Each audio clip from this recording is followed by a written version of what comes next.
Live on location, man. The TheFaisonViewPodcast, man. Welcome, episode 402. Man, the introduction. I got a special guest host, my brother, Jason, man. A friend of the show. Hey, I'm going to let him introduce himself. But honestly, I just want to give him his credit before I pass it along to him, is that he inspired me to do this podcast a long time ago. Me, him, and all of our friends used to have this group chat. We always have conversations. That's about like 2018, 19. And then it was like an inspiration for me because that's when podcasts started becoming popular. You know, I will say like you had the Joe Buttons before, but like it started becoming popular like 2018. And I just stayed consistent with it. Hey, this is long overdue because I always told him that I wanted to start a podcast if it wasn't just with him, but just start one in general based off of our conversations. So welcome to my brother, man, artist, the author. All right. And I'm going to let him introduce himself too as well, bro. Man, first and foremost, I appreciate you having me. My brother. For real. And to that point of you talking about doing the podcast all them years back and us having these conversations, it means a lot to me to be here because I've seen you grinding for years, putting in the work, putting in the effort consistently. And a lot of people, you know, they talk about doing stuff, they end up falling off. They don't be consistent with it. They don't maintain a certain sense of professionalism. You always been on your business. You always been hustling, and you've been putting in that effort. So you saying I'm inspired, you saying I inspired you, man. That's inspiring to me, especially since this is something being in the content space. I'm just now starting getting into it myself a little bit, and I'll be honest. I've been worried about it, but when I see you and I've seen the efforts that you put in, it does make me want to keep going harder. Like, man, Malik doing this thing, I want to keep going so I could be where you at. Yeah, absolutely, bro. And you gonna be where I'm at, bro. I'm telling you, bro. This is honestly one of the most outspoken, but like when he says it's with purpose. Like when he talks, it's with purpose, and it's like meaningful conversations that you want to have with him. That's when we have conversations. I'd rather have a conversation with him because even it's not just gonna be something we agree on, but we can disagree to agree to disagree. Yeah. But the points will always be valid on either side. So, man, much respect. He know I got a lot on the agenda today. I don't know where you want to start, but I think the elephant in the room. I honestly, I'll start with this because this was. I ain't gonna lie, bro. I was heard about this one. I was at work and then I was getting text messages and one of my boys, like when he texts me, I know something is wrong. When he texts me a certain thing, I know something is wrong. And I was like, bro, I don't even want to open my phone up. And Rich Homie Quan, rest in peace, Rich Homie Quan. Atlanta legend, man. Passed away at 34. I don't want to talk about the cause of death yet because it hasn't been released. But I just want to say, man, the much respect to him. You know, it's always that thing like when somebody dies, it's like an unfortunate thing because you don't want to be fake because a lot of people be like, dang, remember when, you got people that grieve in different ways. Yeah. But I do respect him. And Rich Homie Quan, bro, that era, bro. Like from 20, I'll say 20, what was it, bro? Like 2012-ish, 2013 to like 16. That Rich Gang era, bro. Like, and I even want to stop before Rich Gang because I know a lot of people stop with the Rich Gang tape and lifestyle and all that. But from some type of way, Quan was his own artist before he even got with Rich Gang. And being his own artist is what made him be so dynamic when he was with Rich Gang. So even before he connected with Baby, he was somebody. And even though in recent years he might not have had the same level of acclaim, the impact that he made, the music that he contributed, and having songs that are long lasting, having songs that people still, before he passed, when he might not have been at his peak, people were still listening to those songs. Yeah, that's people could still play any of those records and they was gonna go up. So it really shows the value that some of these artists are able to contribute, especially when they have given us these classic moments and these classic periods in our life to really connect with. And again, like you said, I want to say rest in peace to him. It's unfortunate for so many of our young men who are, Quan was barely in his 30s to be losing their lives at these ages. No matter what the cause of death was, no matter how he went, it's unfortunate. He has children. He has a mother. He has a family that loves him. So it's never a good thing to see that. But rest in peace. I'm one of the people who like to think of death as a celebration. So I don't want to mourn in a sad way, but mourn in reflecting on all of the positives and the beautiful things that he gave us. So rest in peace to Quan, man. Yes, bro. Definitely shout out to Quan. And then, like you said, to touch on that point, like as far as like him being a dad, like I feel like that's what get missed, bro. Is that he had a 15-year-old, he had a a young toddler as well too, man. So like the impact on their family, bro, it was tragic. And then I don't want to speak on the negative, but what I will say out of this situation, what I didn't agree on is that we said people grieve differently. But I don't feel like when something like this happens, things should just be exposed.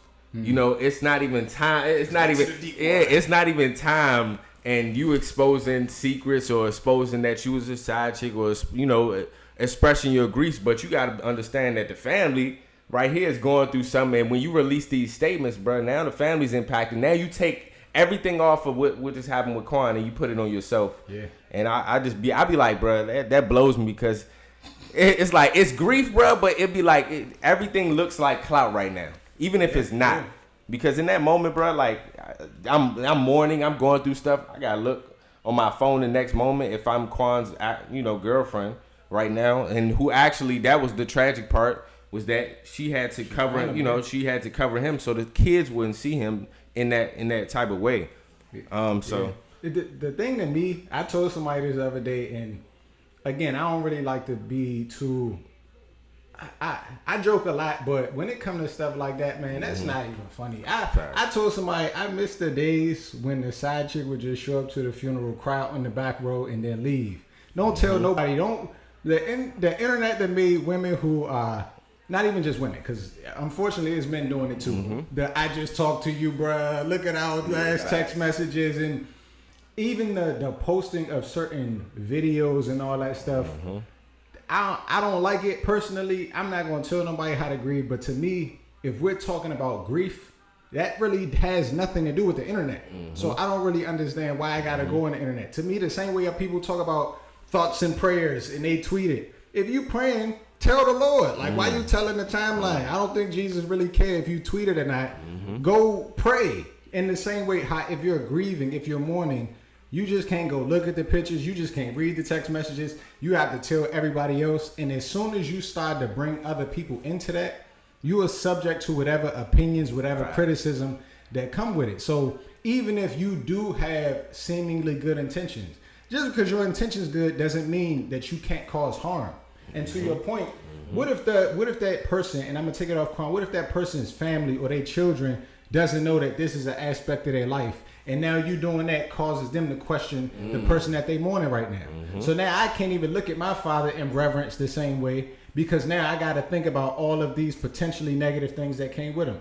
You ever seen the movie Death at the Funeral? That's facts. Yep, that's a perfect example. And Death at the Funeral, they had the side gentleman, the little guy who was going around kind of just like, hey, I used to be dealing with your father. And it was a conflict because the brothers is like, bro, we not here for that. Right. We here to mourn our father right now. And we understand you might have had this relationship, but that was you all's thing. That was you all's personal thing.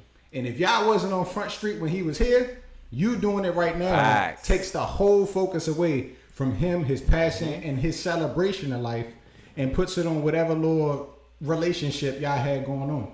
But God bless everybody. Hopefully the hearts who need healing will find it in whatever way, and whatever damage was done by people sharing this information doesn't cause the funeral or the mourning process for other people to be too much more hectic. Facts, bro. I completely agree, bro. I completely agree. And just giving him his moment, bro. Give him his moment to shine because he deserves his flowers, bro. Bro, he wasn't even in the ground yet. Yeah, exactly. Not even cold before we out here exposing stuff. Facts. And we got to call it exposing because if we weren't privy to this information as just like casual watchers and we became privy to it immediately after, like you said, that's attention. That's not right. But with God, rest in peace. Rest in peace to the dead. But this is also one of those moments where, unfortunately, we got to be mindful of the people that we deal with. Yep. We have to be mindful of somebody that you deal with might take your passing and use it for their own benefit. And it's a hard conversation to have, but I do think it's necessary to say, damn, are these people who I'm associating with, are these people that I'm around, even if we having our good little moments or whatever, in the event of my untimely demise, are they going to use me for some likes and clicks? And if you are okay with that, by all means, do you. But if you're not, you need to take a hard look at the people that you put in your life. I agree, bro. I feel like this whole conversation is just reading the room. I honestly just reading the room because everybody is involved with Quan's family, and we could just take it off of that. But like in those certain circumstances, bro, you got to understand who it's impacting. And let's just stay on music, bro. Let's stay on music. All right. Recently, Kendrick Lamar was selected for the Super Bowl halftime. All right, Super Bowl 59, which is in New Orleans. Fans, of course, upset Lil Wayne wasn't the choice. Jay-Z to blame. A lot of people are blaming Jay-Z. Me personally, all right, I'm gonna just go for me personally. For me, Lil Wayne is the best rapper alive to me personally. He's my GOAT. But for a lot of people, a majority, he's in that top 5, top 10, if not the GOAT. Sure. And I feel like his catalog, his discography, what he's done for hip hop, what he's done for other artists as well too, because he paved the way. How we look at these Steph Curry, LeBron, how we look at cultivated icons who changed the game. Lil Wayne has done that for his genre and even outside his genre. So for this moment, me personally, for it to be taken away from him, I didn't like that. I understand the optics of Kendrick because of everything that's going on. And Kendrick is an amazing artist. Don't get it twisted. And I understand that, the marketing. I understand what's going on with him and Drake. And I feel like me personally, it was a lot of underlining things with Jay-Z. You have the history that he has with Birdman and Cash Money and those things. Maybe it plays a factor, maybe it doesn't. But how I feel about it is that Lil Wayne, it should be a no-brainer, bro, that he should be performing in New Orleans. And me personally, I feel like he doesn't get the credit that he deserves if we're really talking about hip-hop and the impact he has on music, bro. Can I cut you off real quick? I want to ask a very direct question. Yes. I want you to be all the way honest, all right? Yep. Is it really about Lil Wayne getting to perform in New Orleans? Is it really about that to you? I think it is. I kind of think we're moving the goalposts. A lot of people moving the goalposts because a lot of people talked about him being relevant right now, which I feel like longevity-wise, Wayne has had three to four crimes. You feel me? Like I feel like longevity-wise, consistency-wise, and Wayne being marketable to all different genres is there. But if it's really about that, when has the Super Bowl also been in New Orleans? When was the last time? It was 13 and 03, I think. It was 2013. Yep. At the height of Wayne's career. And nobody was begging and pleading for Wayne to be at the Super Bowl then. This is fresh off the Carter 4. This is Wayne at Wayne's peak. This is Lil Wayne, $1 million a week, first week Lil Wayne. And look, nobody was begging and pleading for Wayne to be there then.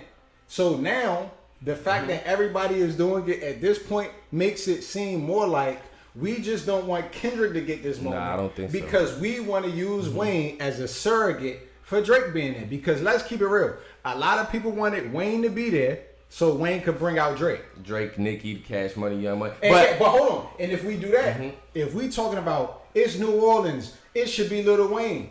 Why do we want Drake and Nicki up there instead of BG, instead of Turk, instead of Master P, and also, all these other New Orleans artists, Lil Boosie, Webby? Why we not getting in? Why we going to Drake and Nicki, who is also not? But I don't think. But honestly, to rebuttal, based off of what you just said, I don't think it was just Nicki and Drake that people were expecting. People were expecting Cash Money. Even the Louisiana Fest he's about to have in November is about to have the Hot Boys reunion. Yeah. I feel like he could have brought out a lot of people, but my problem is that Wayne catalog and discography, he could be the headliner alone.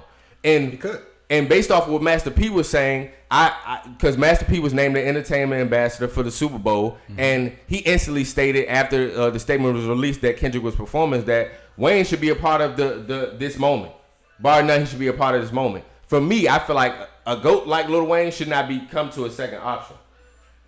And I feel like you make a valid point about the 2013 New Orleans and it's being in New Orleans prior to. But if we look at then and now, like if we talking about Wayne, he has still made amazing hits, amazing tracks, amazing albums from that point. So he was still on his path. So I didn't think they were just gonna be stopping and be like, okay, well, Lil Wayne. And who performed in that Super Bowl, if you remember as well? It might have been Beyonce in that.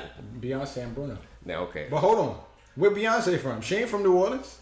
She from that top. She from Houston. She ain't from New Orleans. You right. She from Houston. So why nobody wasn't beating Beyonce mentions down saying you should have brought Wayne out? You know why? Because it's not about Lil Wayne. I'm gonna be honest. A lot of people are Lil Wayne fans, and they making it a thing because everybody wants to see their person win in whatever situation. So the Lil Wayne fans is like, yes, we want Wayne. Me, I love to see Wayne at the Super Bowl. But if I'm being all the way honest, Wayne don't have the best reputation as a performer. Wayne, in the last couple years, has been notorious for forgetting a lot of his lyrics. And it made more sense back then for Wayne to perform than it does now. But again, even all of those things aside, if Wayne was the person announced, I would have been happy. But a lot of people don't care about Lil Wayne. They only using Wayne as a surrogate for Drake. And they just hate to see Kendrick get another moment because most of the people who was beefing about Wayne not being there are the same people who was upset with Kendrick and Drake's outcome. Right or wrong? Correct, but not everybody though. You gotta think about it. Not everybody, but you gotta think about it. The majority that's not even just Wayne fans would love to see Wayne there. Not even just off of the Kendrick thing. For me, I just don't think. Me personally, it doesn't make sense. Business wise, it may make sense. But if we're talking about marketability, we're talking about where it's at. It's in New Orleans. We're talking about everything right now. Even in the climate, you have a lot of people that these kids don't know the Lil Wayne that we grew up on, bro. That's a fact. These kids don't understand the Lil Wayne we grew up on, and honestly, revamping their minds and their attention to this Wayne that you know the catalog. He can go up there and perform with. This is why I asked you yesterday before we got here. I said if Kendrick were to publicly offer Lil Wayne a spot and say, hey, you know I'm in your city, I know what you mean in this area, come pop out with me. And even your response then was, like you said before, at the status that Wayne is, Wayne shouldn't have to be an option. Which I understand, but if it's really about New Orleans, we on some New Orleans love, he should be a part of this moment. I'm doing it for my city. Then why wouldn't he take advantage of that? He shouldn't be a second option. The same way a couple weeks ago when Baby and them was having that concert, and it was a mix-up between Turk and BG, I want to say, and Baby had some words about, man, I would never let nobody come in between me and my city because I love this city. If it's about the city and giving the city a moment and not your own ego and not about no battle with Drake, then if Kendrick give you the ooh, why not come out? And then, because at that point, now it's not about the city. But now it's about my own ego. But now it look crazy though. But now it looks crazy because Kendrick love Wayne. Yes, Kendrick does love Wayne. That's another reason why it's like it's even wild that to what you said. If he was to say, "Oh no, if you could you headline now," I would say that would be, but that's never gonna happen. Of course not, brother. But Jason, you gotta think about it. Him offering that is still in a way. Lollipop and go sit down. It's still disrespectful, bro. Him Come on, bro. It's disrespectful, bro. He should not be a second option. This is Lil Wayne we talking about. Is Kendrick honestly a bigger artist or a better artist than Lil Wayne? We could say that in two questions. I would say better, yes. Bigger, no. He's not better or bigger. He's not a better or bigger artist, but that's opinionated. But that's why I asked you for your opinion, though. Objectively, I don't know what nigga, everybody loved Wayne. I took it back 10 years ago when I used to work at NIH out in Bethesda, the whitest of the white. I had a white intern come up here, and I was sitting in the vault listening to music on my phone, loud, being ignorant like we did when we was young. And the little white girl comes walking up the aisle and rapping the Drought 3 word for word. I said, you probably just know this one song. We went through the whole tape. She rapped every single song. So I understand. That's Wayne. Wayne is up there with Jay, with Snoop, with Drake, any of these. That's an icon. But at the end of the day, we're not talking about somebody saying, forget you, I'm taking over because I got this bag. This is somebody you know got love for you. done songs with you. When Wayne was talking about retiring, you had Kendrick release that video when he was drunk and said, "No, you can't do this," and he stopped. This is somebody that love you. So how could you take somebody that love you, giving you an opportunity that somebody else did not give you? I ain't booked this. Kendrick ain't booked the Super Bowl. But for me to have that opportunity and for me to say, because you are who you are and I love you, man, come pull up, you to turn that down, that's not disrespect. That's your pride and your ego. And you can say pride and ego. We are competitive beings, bro. And Wayne as one of the biggest competitive beings, bro. And he can consider himself as a GOAT.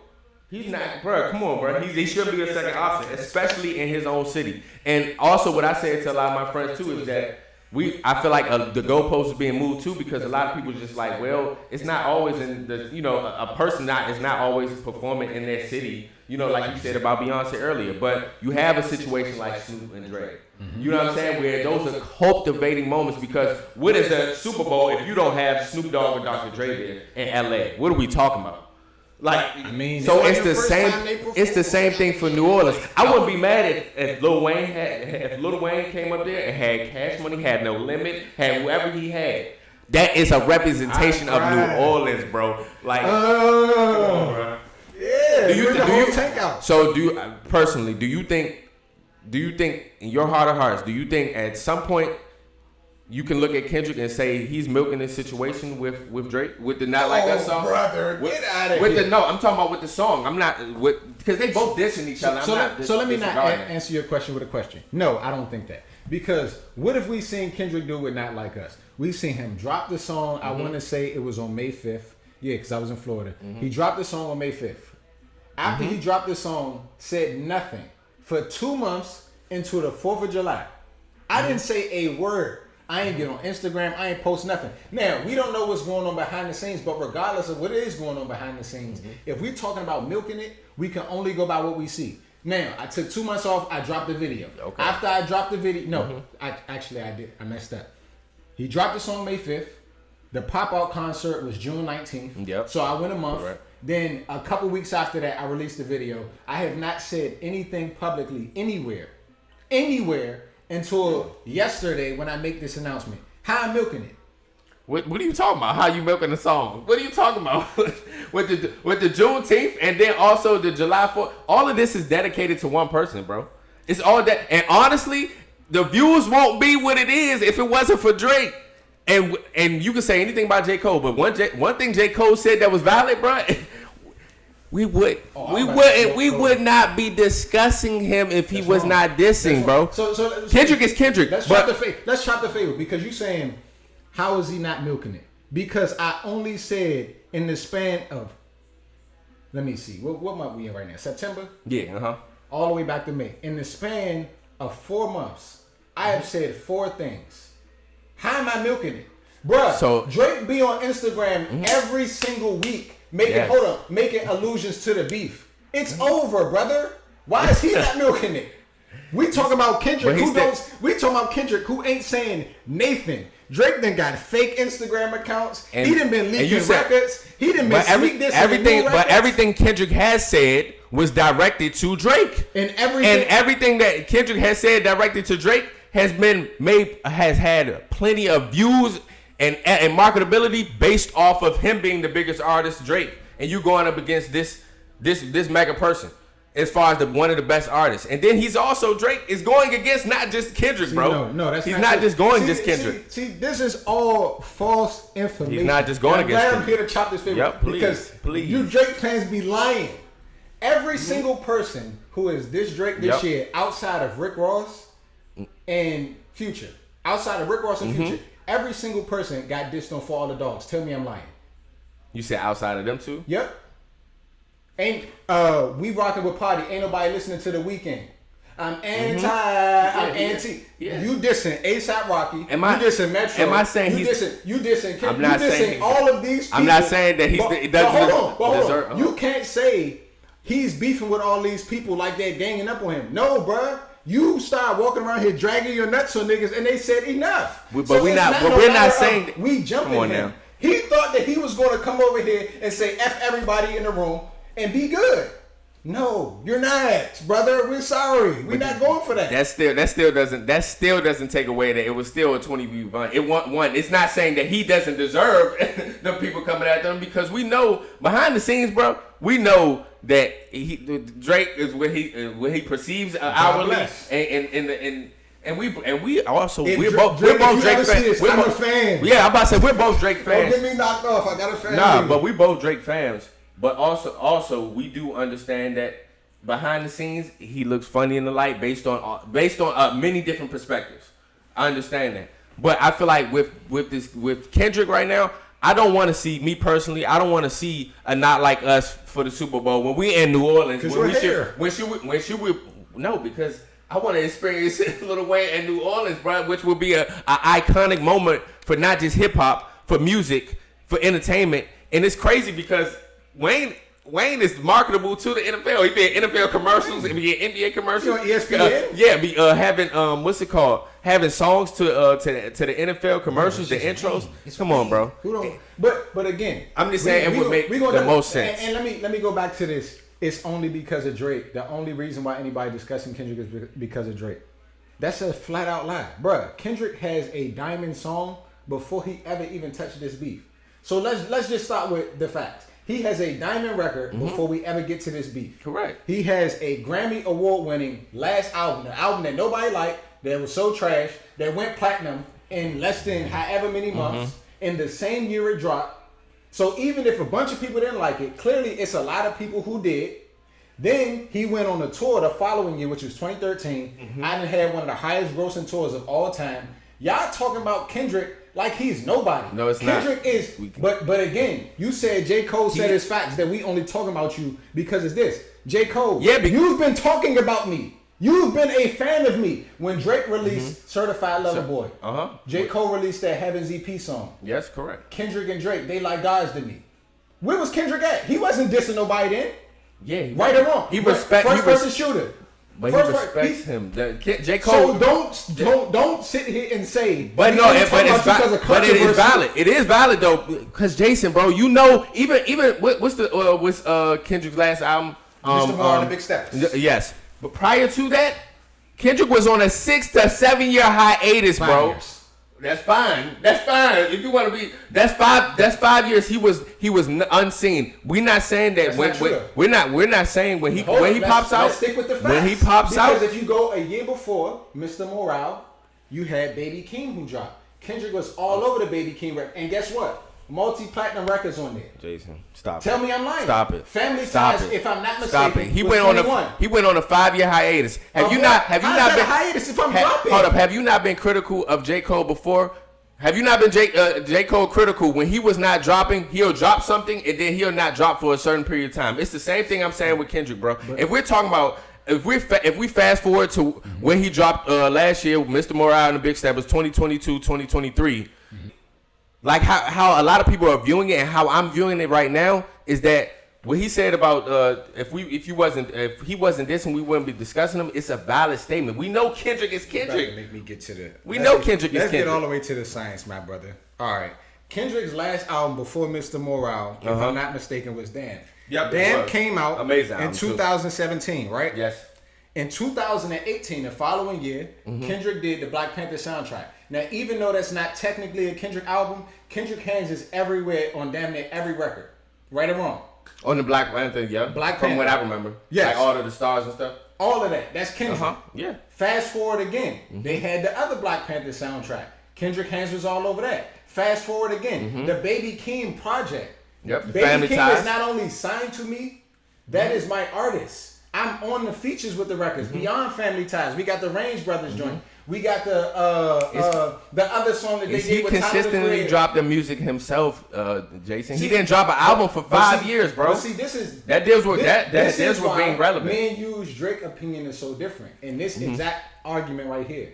I don't think it behooves any artist to drop so frequently, and I don't mind if an artist takes a long time off. I don't consider that a hiatus. It's me going to do work, because if I'm an artist, you cannot dictate when I start and stop my process. If it's all about creativity, there's no time frame on creativity. Jay Electronica took 10 years to release a project. And after 10 years, he still ain't even released a solo. they had to leak his solo project. He dropped with Jay-Z. He said, man, I ain't going out there by myself. They had to leak his solo work. That doesn't make him any less of an artist. So for Kendrick to give all of them years pre Good Kid, Mad City of work, I've been working for however many years. I think he said since 2004. So my first album dropped in 2012. So for 8 years, I have been working. Then I start my career. I may not be dropping as frequently as some of the other artists, but I am making art. There's a reason why none of my albums sound the same. There's a reason why when I step out, the whole aesthetic around who I am as an artist is different. The way I look, my hair different. I'm dressing different. All of that matters into when you're creating something. But you have these people who are so conditioned to just keep getting. The Drake fans, unfortunately, and I'm gonna throw Future in there too, and I love Future, but this is the same nonsense he be doing. I'm gonna keep dropping over and over to the point you don't even have a chance to really enjoy the music or live with the quality music. versus quantity. So now it makes the people who do the opposite of that look like they're slacking. No. Them people is doing too much. I wouldn't say that Kendrick is slacking though, but I'm talking about he lacked relevancy for a long time prior to these situations. That's exactly what I'm saying. Prior to all these engagements that he's had with dissing, prior to all this, the Mr. Morale and Big Stepper, prior to those situations, bro, he has not been as relevant. Relevant to who? So when we're talking about the Super Bowl, this moment right here, I get why people be like, okay, because he's had the year he's had with Biggest the what? Drake. But come on, bro. But relevant to who though? What you mean? When you say he hasn't been relevant, he's like To the hip hop community.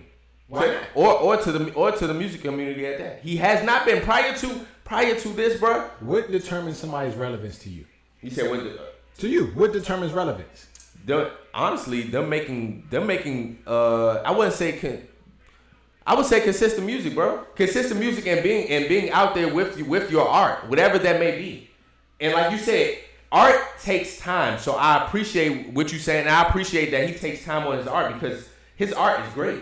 I'm not debating that. I'm not a hater with Kendrick and his art and what he does musically. But relevancy, bro, I think it is definitely based off of consistency. And you popping out and showing, right? Is Lupe Fiasco relevant?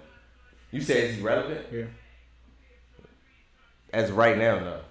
Lupe Fiasco has been dropping consistent projects for years. Literally. Consistent. And that's probably singles, freestyles, albums, all of those things consistently. Okay. But you're making my point then. No, it's the opposite of your point. You said consistently dropping music means that's relevancy. I'm telling you, an artist who has consistently done that, and you say he's not relevant. So just because you probably listen to Lupe more than me.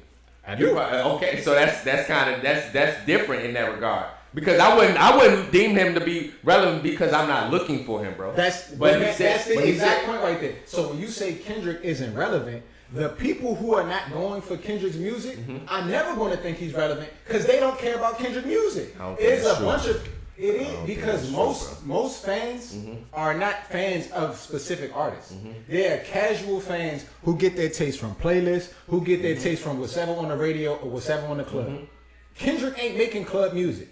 For the most part, a lot of the songs that Kendrick make might not even get played on the radio. He has album songs that just so happen to go sometimes. He do got some hits, but even in his I would say the most commercial album that he made, some of the songs that went really ain't supposed to be radio songs. So if those are not the people that I'm catering to, those people are always going to think I'm irrelevant because they're not the ones who listen to my music anyway. And if we being all the way honest, the people who we consider relevant ain't even really getting that much money like that. They not making no big pack. No disrespect to some of these people because I love them. I listen to ESTG every day. Okay. Is ESTG more relevant than Kendrick? Some people would say hell yeah. Some people would say Boss Man D-Lo. They would say hell YTB Fat. That's who we. But look at the people that they're catering to when they make their music.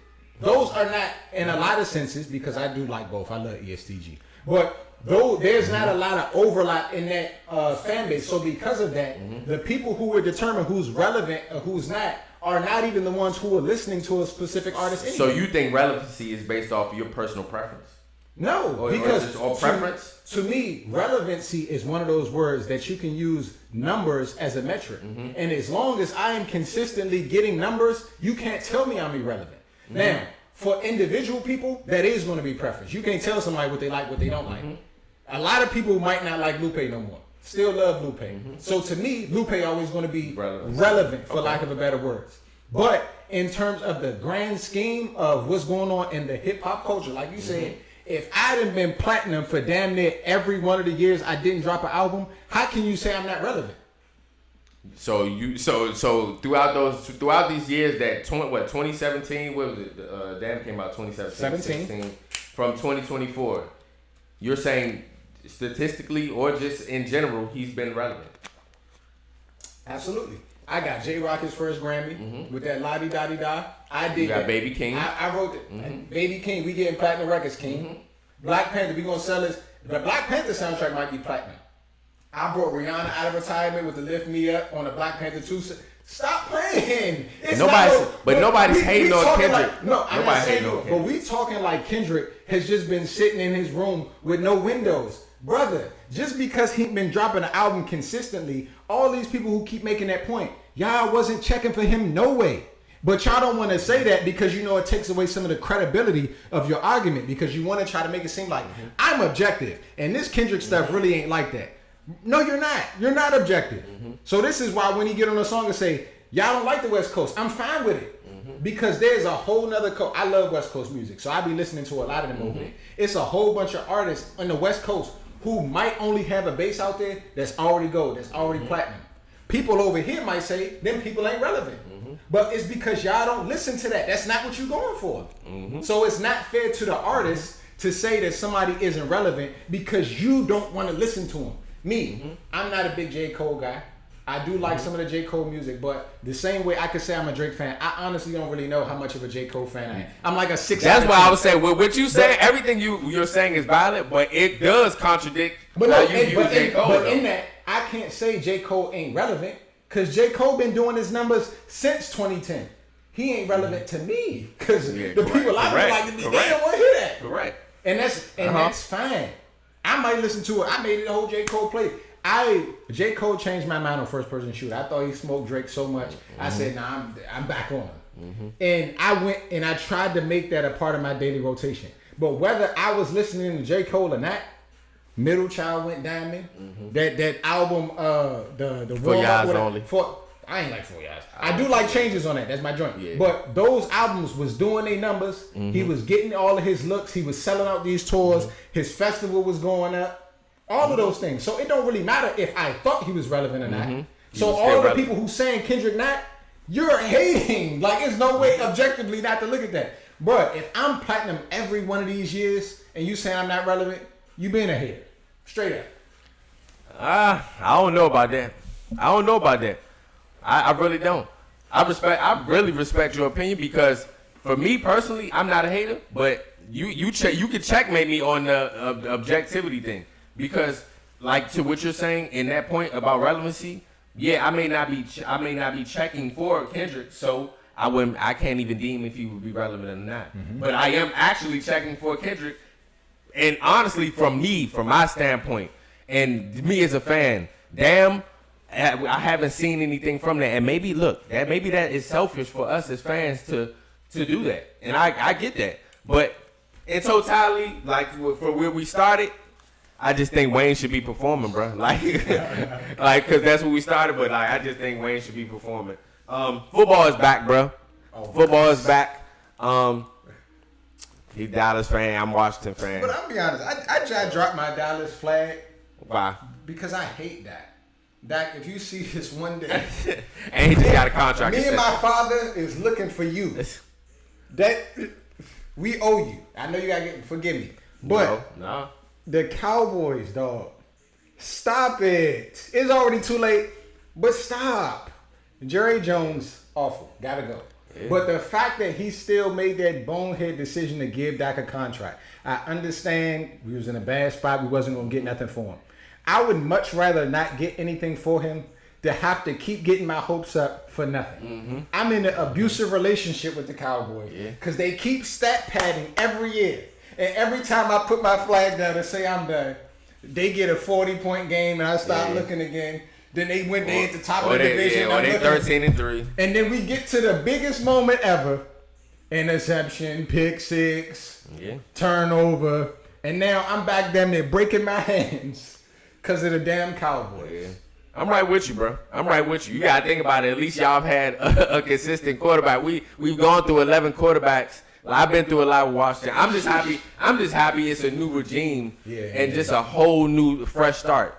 So what you saying about Jerry Jones is the same way I feel about Dan Snyder. Like we needed a whole different change because it's been points of time. This bro, like it's tough to be a fan when you have such an expectation for your team. Then you wait for all the year to go around just for you to see the same thing, the same results. You be wanting to talk crazy to people like, it's the new season. We back to. You can't say nothing. And then both of our franchise respectfully hasn't won since the 90s. So I'm tired of talking about Super Bowl rings that I have not lived for. Eagles get one. Yeah, nah. And let the Eagles be in the last for the last 5 years be in the last 2 Super Bowls. The Eagles are trash. I don't care. Yeah, so I don't. But I'm excited. I'm excited. I'm excited for the football back. Even though I hate the Cowboys, bruh. Even though y'all abused me, y'all ruined my life. It's entertainment. Yeah, man, I'm watching the game. I don't want to watch the game, but I'm watching it yesterday while I'm washing the dishes. And they go up to, I think it was 27-10 at one point. I'm like, oh, they got me. I'm jumping up in the house. Then they just start turning the ball over, 3 and out. I said, ain't this about another? Yeah. Fresh off the $60 million a year.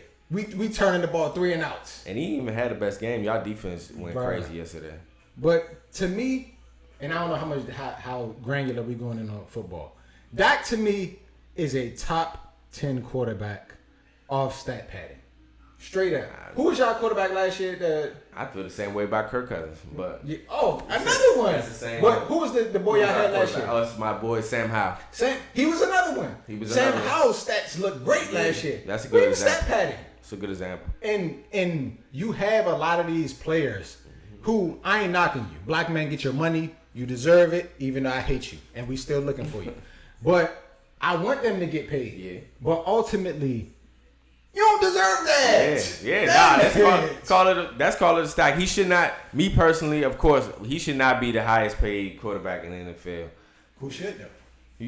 Come on, he's Patrick Mahomes, and he not. Patrick Mahomes. It's not even no question. Like anybody after that, you pick your litter, but Patrick Mahomes definitely deserved to be the highest paid. Speaking of one of the highest paid wide receivers, man, Tyreek Hill was detained on the way to the Dolphins facility to play the game.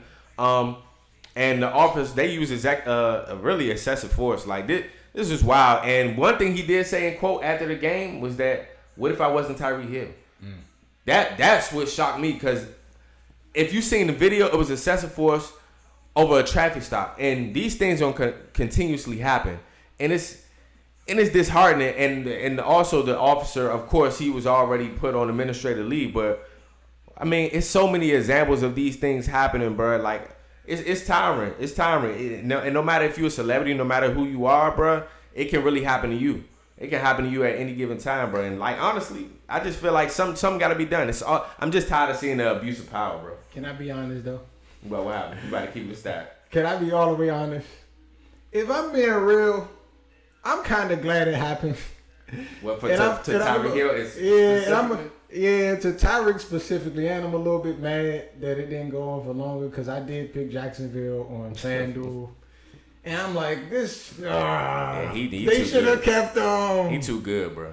Yeah, but listen. They could have just held him for a little while longer, maybe, so he missed the style. He couldn't have really gotten the game like that. So. Yeah, I was a little bit. And then it was nasty work because we in Miami, bro. We in Miami, bro. That's my hometown. I'm trying to get off to a good start to the year, bro, so I can bring revenue to this daggone city, bro. But to your point in the context on another, I was serious about the FanDuel thing. I'm trying to get some money. Nah, for real. On a serious note, when we have so many of these instances, I honestly feel like, because so many of the people who aren't being voices in the way that they should, it makes it a lot more difficult for things to change. Because if I'm being all the way honest, and I know this ain't on the docket, so forgive me, but I just want to reference real quick. A couple weeks ago, Dr. Umar went viral. Now, I know a lot of people don't like necessarily Umar, but the message that he was arguing about was hip-hop's impact on black people. Was it a net positive, net negative?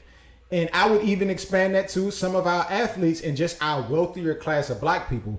Unfortunately, it does seem like a lot of our haves in our community don't use their voices or don't use their resources in a way to combat some of these things. So while it's unfortunate, I do think that there's something to be said about the ones who have not putting up as much as they could and advocating for some of these situations to make it stop. And I'm not saying this for Tyreek specifically because I'm not entirely sure about who does what. But what I will say is if we had more people who had the finances, who had the platforms to speak about these things and push back against it, and not on some tiptoeing like, man, we got to do better. No, call it what it is. It's racism, it's discrimination, it's anti-black, it's institutional racism. But we don't want to do that because we recognize that this affects our bottom line. These people who are in these positions of power don't have to be accountable because y'all not going to do nothing. We go tear up one city, one child not mad no more. We go back to regularly scheduled programming. Right. But people don't want to organize and solidify real collective union and collective bargaining like they have in some of the leagues. Even the fact that some of the players in NFL don't have guaranteed contracts. That's all of these things tie in. So yes, we talking about police and the institution of policing being flawed, but just the way the institutions have been systematically set up to oppress and exclude our people from the power that would allow them to have a little bit more agency. So when I'm riding in my Mustang with he probably had a Lamborghini or something. Like when I'm sliding in that thing, I don't gotta worry about are they gonna pull me over. Cause I seen a girl on Twitter say they ain't pulling Tom Brady over. I bet you they ain't pulling Tom Brady over. And if they ask for an autograph, and if they ask for a photo op, and they ain't gonna be there too long. But when it comes to our people, oh man, throw him in the Cobra clutch, for sure. Dry him a little bit, put some sand on his head, kick him around, like send him on his way. Yeah, like it's nothing. Oh, now you good? Get out of here, little scamp. But you're right though. Like honestly, you spoke to a very good point, bro. It's all about taking action. It's been so many moments where we're upraised, we're raged for a week or for two or a moment, and then it's nothing coming behind it. And then you have people in position of power that actually would speak out or may say something and then don't take action to whatever's being said as well too. And real quick to just talk about Dr. Umar, because I do like his talking points a lot too. But I do feel like with the criticism with Dr. Umar, it has been I would say real in the aspect of him talking about all of these things. But a lot of people was like, bro, we ain't seen this school in about 5-10 years, bro, that you've been talking about.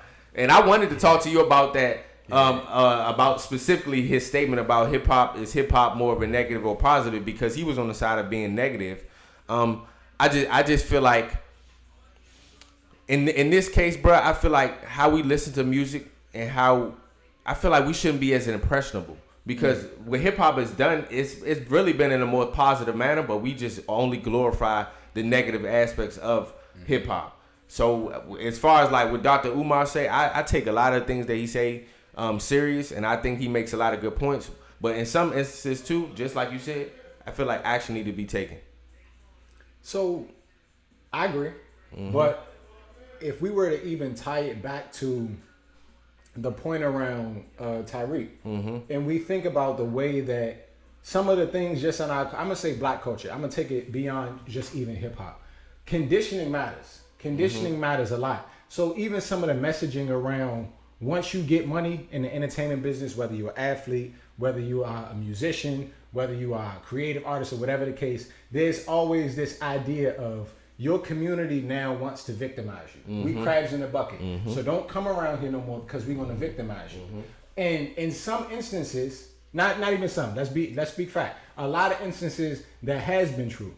Some of those things might be anecdotal examples where some individuals might just be hating and they don't like to see you shine. Right. Other instances, you have real valid criticisms of people who feel like you all benefit from our community, but you all don't contribute to our community. That's why I like to see a Cam Newton doing his football club, or even Snoop, the Snoop Youth Football League. He done got people to the NFL off of that. People who are putting in the actual work instead of glamorizing. Once you get money, you know you got to change. While everybody is supposed to change. Whether you get money, whether you're getting older, whether you move to a different city, there's always a reason to change. But once you start to discard the people that have loved you, that have supported you, that's why I think you have these bigger issues. And when we think again about the people who have these platforms, the people who are not contributing back the resources, because a lot of people use this same quote, ain't nobody talking about, or wasn't nobody talking about this until such and such happened.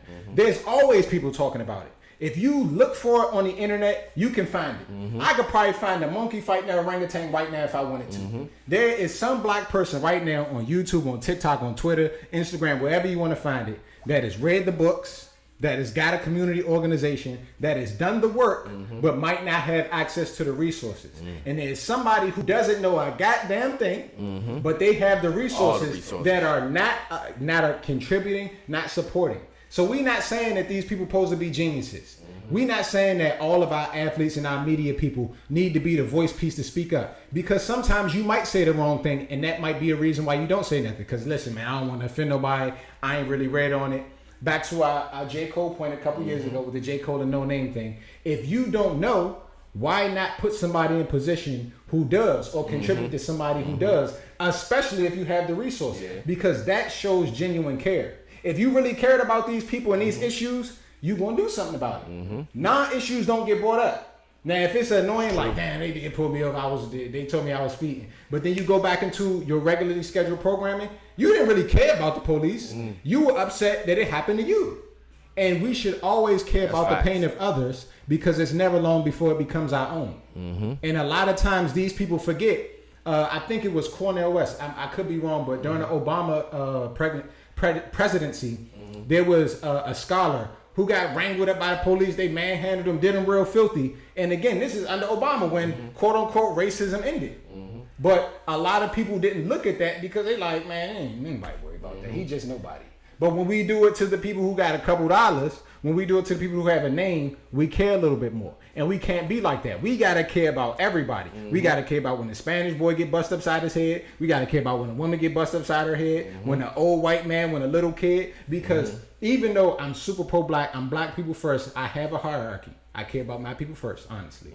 But if our people are not also giving that same care and making sure these institutions don't consistently get broken up so we don't got to deal with it, if they can keep busting that old white man upside his head and busting the old Spanish man upside his head, it ain't going to be long before they run out of them and they bust you upside your damn head. Facts, bro. You got to care about the overall mission, bro. Yeah. So I hope Tyreek wasn't traumatized. I seen his little end zone celebration where he was mocking the situation. But I would also hope that he didn't evoke the imagery of police brutality as a one-time thing, and he consistently uses his voice the same way he has been to kick Patrick Mahomes and the Chiefs back in since he got his money, talking about some Tua throw the ball way better. Use your voice to advocate for some of these things that matter. I feel like a lawsuit should come after this. I feel like you just said, him advocating for actual change within that community, which he's a part of and which he's making money for. So I feel like that's important as well. I'm gonna say the best for last. Say the best for last, man. My brother here, and also I say in front of the show, man. Hey, amazing book, amazing author. I want him to really talk about his book, all right, on this platform, bro. And honestly, I'm gonna put it up as the link, but make sure you support him as well too. I just want to ask you, what was your really overall mission when you really wanted to get on the path about creating a book or creating a piece of art?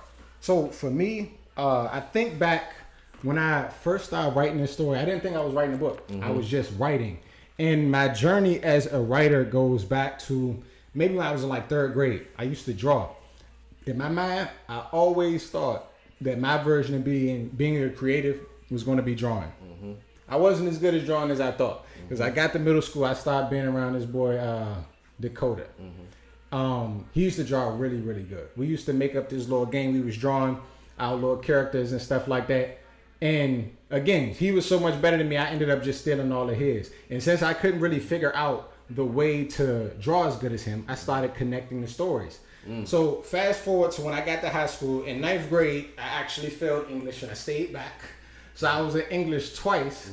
And during my following years in English, I ran across a teacher named Miss Peoples. You remember Miss Peoples? Yeah, I love Miss Peoples. I love Miss Peoples. That was my girl. And one time, she could have been lying, but it meant something to me in my little 15-year-old brain. She told me I was a good writer from an essay I wrote. And when it was time for me to go to college, I didn't really know what I wanted to do. I had in my mind I was going to do electrical engineering, but I didn't really want to do it because I worked as an electrical engineering over that summer. Didn't like it. So I kept that in the back of my mind. As people said I'm a good writer, I'm going to major in English. When I got to Howard, I took a little creative writing class.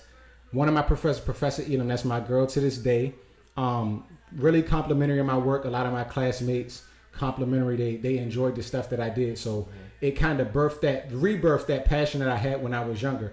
I realized then I wasn't going to be a visual artist. My drawing had long since fell off, but I started writing just little short stories and stuff like that. And when I began this book, it's called The Virgins, out now. But when I started writing this book, I was writing a story just for no reason, honestly. I was just writing and playing around with some ideas. But as I got a little bit more into it, I started to resonate with some of the things that my life had changed with. I started to change the way I view women. I started to change in the ways I view relationships. I started to change in how I even viewed myself.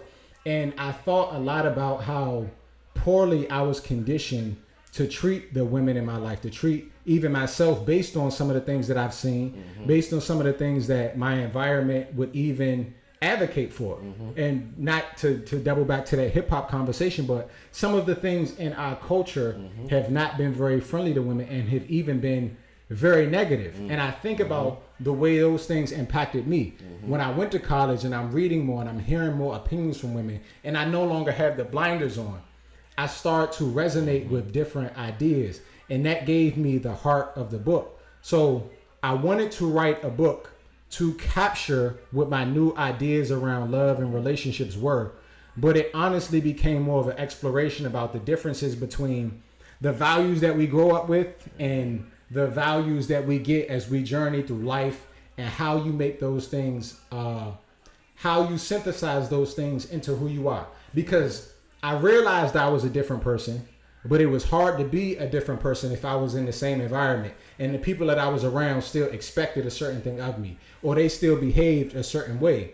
So I had to really figure out who I was, what my thoughts were, and the best way I found to do that was to write.